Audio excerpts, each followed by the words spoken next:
I think it's time I told you what's happening.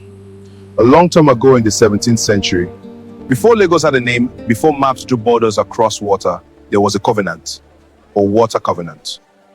It was sealed along the Gold Coast when the lagoon still listened to humans and the earth still remembered where to stop. Two bloodlines were chosen, one to guard the land, one to guard the water, human anchors for natural forces. My first name was Adewale. I was born where the river met the ocean.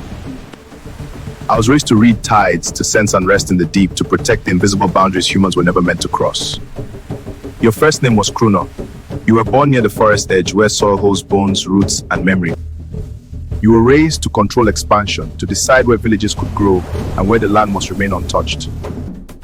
We were not meant to love each other, but we did. And when the covenant saw this, it bound our souls together, so that every time the balance between land and water is threatened, we return.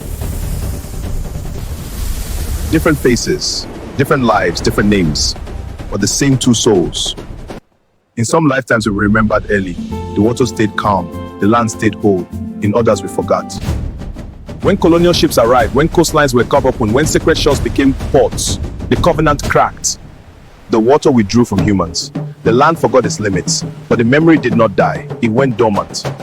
When families migrated east, when trade shifted, when borders changed, our souls followed the coast.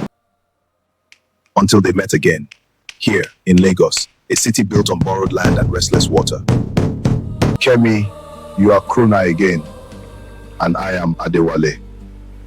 We met to restore the boundary before the water reclaims what humans took. The covenant is waking up, and Lagos is the test.